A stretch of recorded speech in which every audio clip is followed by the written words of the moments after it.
السلام عليكم ورحمة الله تعالى وبركاته. كلنتي وعنا وناكسنا خيارتي قدرين تقيمها يقايها بنجا مدنو.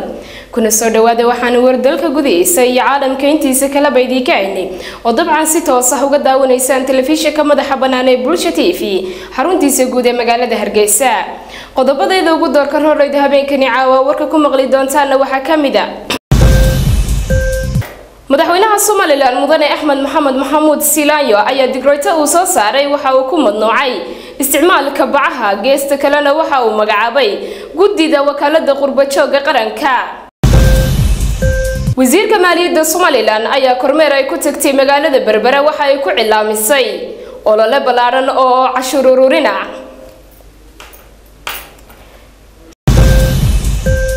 shirkadda Al-Nur Furniture ayaa qiimo dhimis balaaran u sameysay macaamiisheeda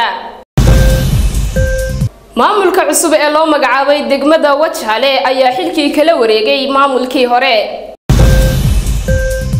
shirkadda Dahabshiil Group ayaa daahfurtay xarun ganacsi oo la magac bahday Dahabshiil Business Center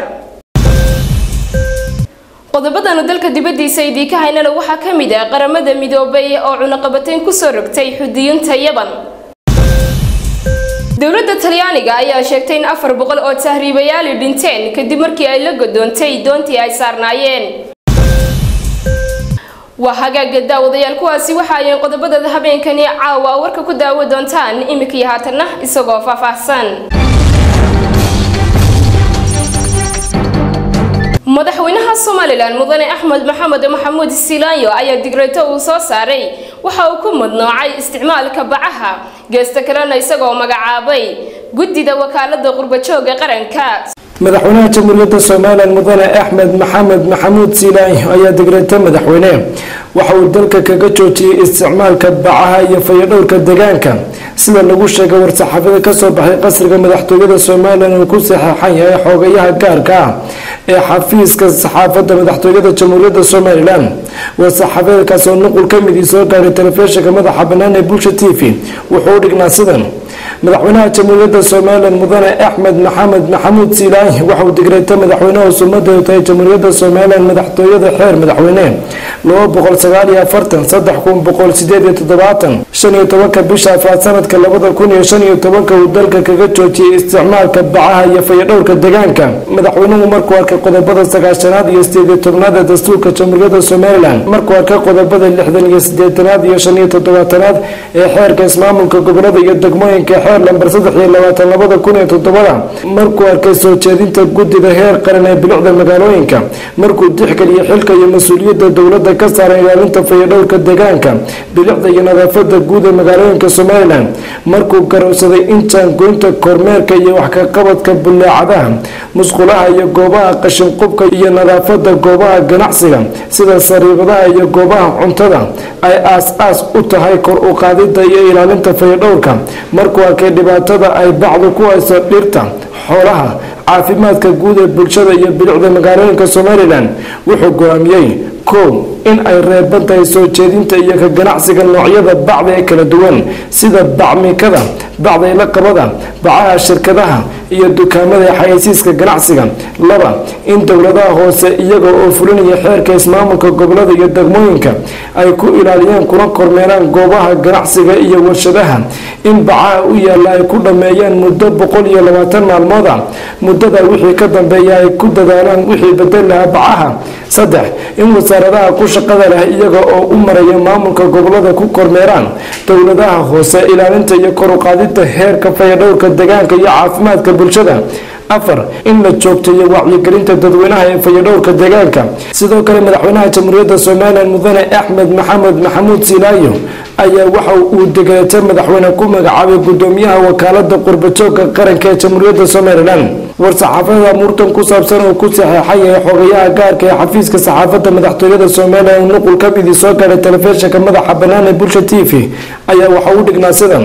madaxweynuhu markuu arkay qodobka 9aad fikradiisa 6aad ee xarafka qa ee dastuurka jamhuuriyadda Somaliland markuu tixgeliyay ahmiyadda wakaalada qurbajooga qaranka u leedahay dalka iyo dhismaha qaranka markuu arkay baahi loo qabo bixinta jagada gudoomiyaha wakaalada qurbajoogka qaranka jamhuuriyadda somalilan markuu ka fiirsaday kartidiisa aqoontiisa iyo hufnaantiisa shaqo markuu ku qancay inuu hanan karo xilkan loo magacaabay wuxuu go-aansaday in mudane cabdi cabdilaahi xirsi laga bilaabo taariikhda maanta uu hado gudoomiyaha wakaalada qurbajoogka qaranka jamhuuriyadda somalilan xafiiska oo hoos imanaya maamulka wasaaradda arrimaha dibadda iyo iskaashiga caalamiga ah.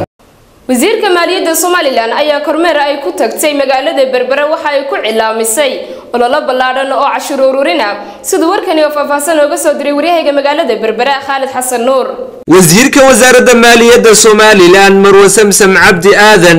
oo socdaal shaqo ku joogta magaalada Berbera ee xarunta gobolka Saaxil ayaa waxay maanta kormeer kala duwan ku tagtay xarumaha dakhli ururinta dawladda oo ay ugu horeysay dekedda caalamiga ee magaalada Berbera kastamka iyo waaxda cashuuraha bariga ee magaalada Berbera. sidoo kale kormeerka wasiir Samsam ayaa waxa qayb ka ahaa kormeer ay ku tagtay dawladda hoose ee degmada Berbera iyo xarunta baanka dhexe ee magaalada Berbera halkaas oo ay kulamo kala duwan kula yeelatay mas'uuliyiinta ugu sarsareysay ee xafiis waliba iyagoo mas'uuliyiintani uga warbixiyay sida ay u socdaan hawlaha shaqo ee goobahaasi. kormeerkaasi kadib wasiirka maaliyadda Somaliland Marwo Samsam Cabdi Aadan ay wehelinayaan maamulka gobolka Saaxil iyo kuwa degmada Berbera ee shir jaraa'id ay si wada jir ah ugu qabteen xafiiska waaxda cashuuraha bariga ee magaalada Berbera ayaa waxay wasiirka maaliyadda Somaliland goobta kaga dhawaaqday ololaha cashuur ururinta Somaliland oo laga bilaabi doono guud ahaanba gobolada iyo deegaanada dalka waxaana ay wasiirku ugu baaqday shacabka Somaliland in qof kasta oo muwaadin ahi uu iska bixiyo cashuurta ku waajibtay si wax loogu qabto looguna hormariyo dalka. waxaana adaladii wasiirka ka mid ahaa waxaan maanta bilaabmaya olole cashuur uruneed oo ka bilaabmaya waddanka oo dhan oo mas'uuliyiinta maaliyaddu wadaan oo ay isku qaybiyeen oo annagu ilaa bariga imika halkan Saaxilo Xuduntiya ilaa Togdheer iyo Sool iyo Sanaag group baan ku wada soconaa isku qaybinaynaa xaggii Maroodi Jeex wasiir dawlihii iyo wasiir ku-xigeenkii ayaa hogaaminaya ololaha cashuureed. marka waxa weeyaan inaynu dadkeena ku baraarujino inay duruufaha qalafsan ka jira deegaanka inoo dhow inaynu aynu guntiga dhiisha iskaga dhigno oo isku tashano way Soomaaliland waxay halka ku soo gaadhay wayada isku tashatay isku tashigun baynu imakana sii xoojinaynaa waxaan doonaynaa dadkeena inaynu dhibin laakiin si aynu barno inuu qofka cashuurta iska bixiyo si ay waxaan u xalaal ugu noqdaan. gudoomiyaha gobolka Saaxil Fahmi Cabdi Bidaan iyo maayirka degmada Berbera Cabdishakuur Maxamuud Xasan Ciidin iyaguna halkaasi ka hadlay ayaa si ballaaran u soo dhaweeyay go'aanka ay ku dhawaaqday wasiirka maaliyadda Somaliland waxaana ay ka warameen muhiimadda uu ololaha cashuur ururintu u leeyahay dalka. runtii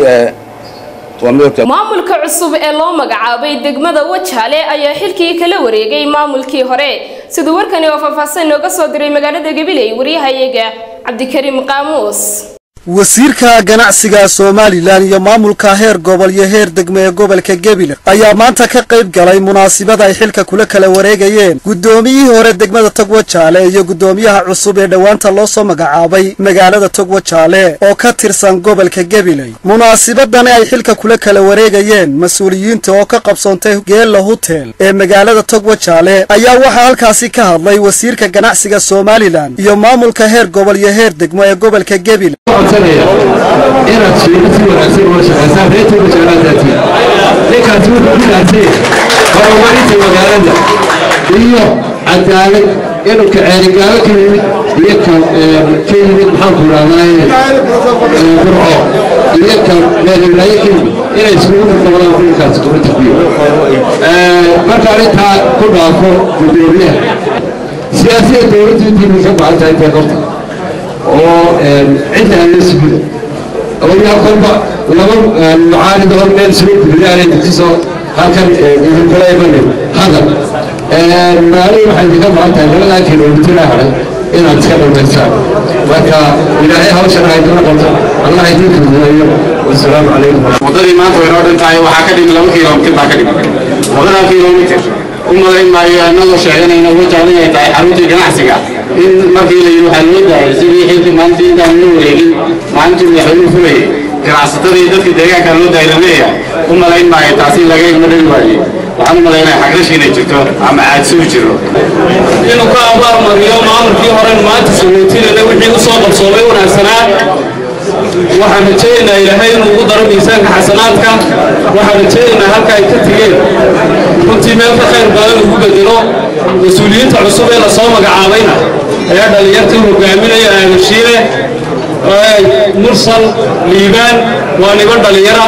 waa nimaan ku kalsoonnahay insha allahu tacaala inay ka wada dhalin doonaan hadafka iyo himilada dadweynaha reer wajaale waxay hawluun taallaa waynu ku soo dhaweeynaa nolosha gudoomiyaha cusub runtii haruun xojooga aad iyo aad socdiisa iyo inta laga soo gaadhay ay u fiican tahay kii lacagta taaban jiray toosi gagadii turturbayo u yidhi isagoon cidi tilmaamay baribaloo natuuliya bixii hore tabaalo toobadda ha lagu beegsayo beydka alla tiri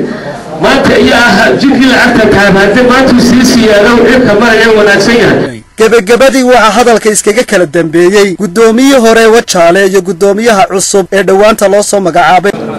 waxa maanta ii nasiib wanaaga farxad weyn ii ah in aan ku wareejinayo xilka nin diaspora oo yurubkay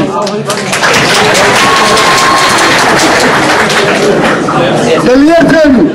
waxay u tahriibtaa yurub oo ay badda iskugu gurtaa oo ay saxarayaasha ugu go'daa waxaad ogaatiin in wajaale yurub looga imanayo halkaad joogtiin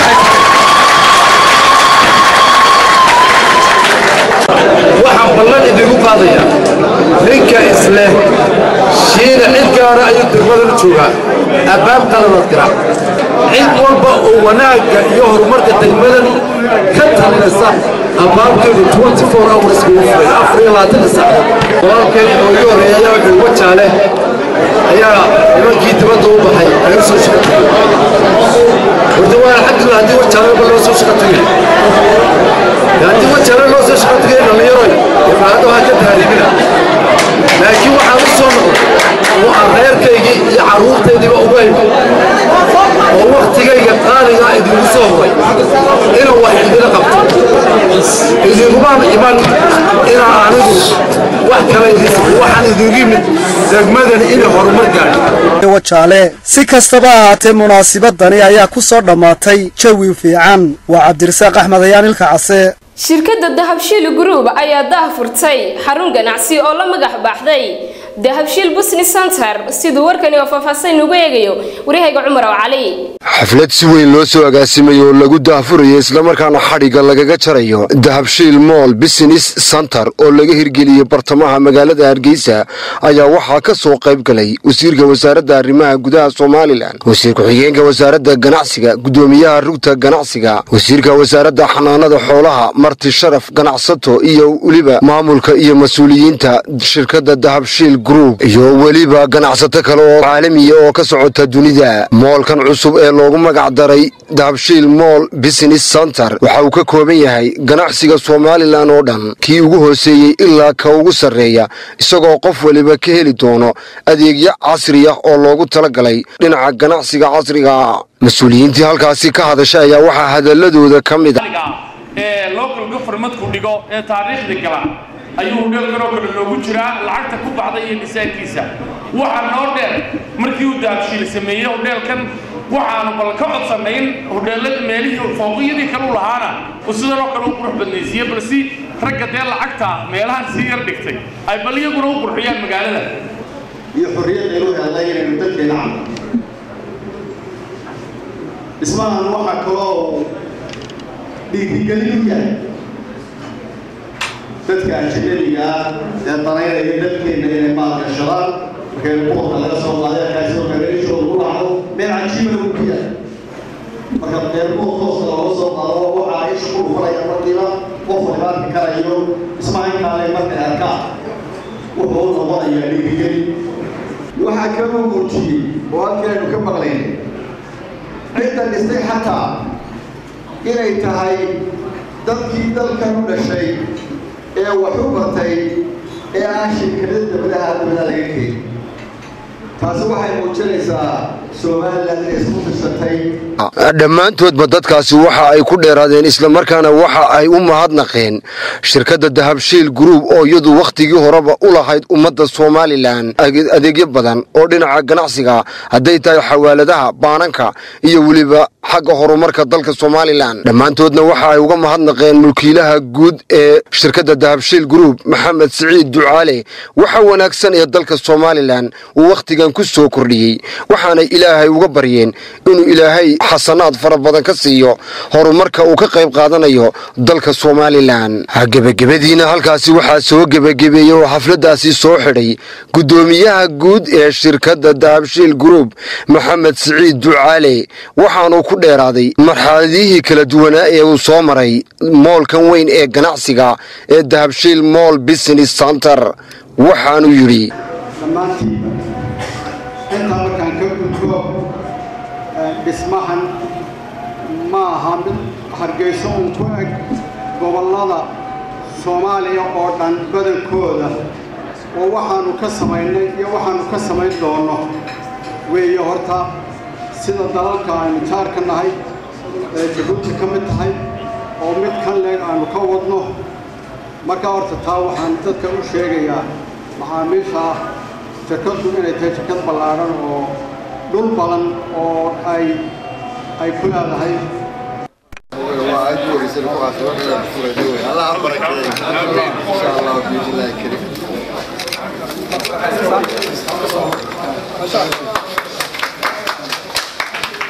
shirkadda ha technology ayaa furtay xarun cusub sidoo mar kale warkani oo faahfaahsan ugu eegay warahayga Cumar oo Cali geesta kale shirkadda ha technology ayaa iyaduna waxa ay sheegtay inay business ballaaran ka furatay moolkan cusub ee Dahabshiil Mall Business Center shirkaddan ayaa laamo hore waxa ay ku lahayd dalka Somaliland haday tahay bartamaha suuqa magaalada Hargeysa iyo haday tahay dhinaca gobolada waxaanay sheegeen inay waqtigan ka daafureen qayb cusub oo casriya moolkan weyn ee Dahabshiil Mall Business Center ganacsigan cusub ee ha technology ay ku soo kordhisay dalka Somaliland ayaa ah dayactirka dhinaca elektarooniga iibinta qalabka elektarooniga iyo dhamaanba dhinaca cilad saarka kombiyuutarada iyo wax kasto adeegyada elektarooniga halkan maanta waxaan ka furnay dukaan qaybteedii labaad oo ah ha technologies oo ku takhasusay markaas ama iibinaysa qalabka kombiyuutarada iyo smartphoneska waana qaybtii labaad qaybta koowaadna waxa ku taala ka soo jeedka khayraadda marka halkan maanta faa'iido weyn bay noo tahay mar haddii aan Dahabshiil Business Mall aan qaybtii labaad ka furnay alxamdulillah businesskeena ku rajaynaa insha Allah inuu horumar gaaro xuseen maxaad ummadda Somaliland ee meel kasta ka daawan doonto maxaad ugu bishaaraynaysaa maadaama aad maanta Dahabshiil Mall Business Center aad ka dhex furtay meherad aadna aad leedahay oo ka shaqeynaysa dhinaca elektarooniga fariinta aad diraysaa maxay tahay maanta dadka customerka ah ee dadka reer Somaliland meel kasta ay joogaan ee caasimadda ha joogaan gobolada ha joogaan waxaan ugu bishaaraynayaa inaan u hayno electronics-kii oo dhan computerskii iyo wixii la xiriira smartphoneska oo dhan baan ku haynaa waxaan halka ugu ballan qaadanaa inaan us qabanano wixii ay u baahdaan ee computerska la xiriira mobile la xiriira haday tahay sameyntoodii haday tahay iibintoodii sameyntooda halka waxa noogu dheer in mobile oo dhan aan halkan ku sameyno iyo wixii computer ba inta waan ugu bishaaraynaynaa bulshada u keenay xagga adeegyada technical loo baahan yahay halkan waxa ka kooban tahay horta marka hore iibinta laba qaybood waa iibintii iyo sameyntii qaybta iibinta dukaanka waa halkan waxa ay iibinaynaa computers mobiles dhammaan wixii la xiriira technology oo dhan waan ku haynaa halkan qaybta labaadna waa xaggan dambe waxaan ku sameynaa marka wixii mobileska computerada iyo wixii technical looga baahdo wadanka halkan ku qabanay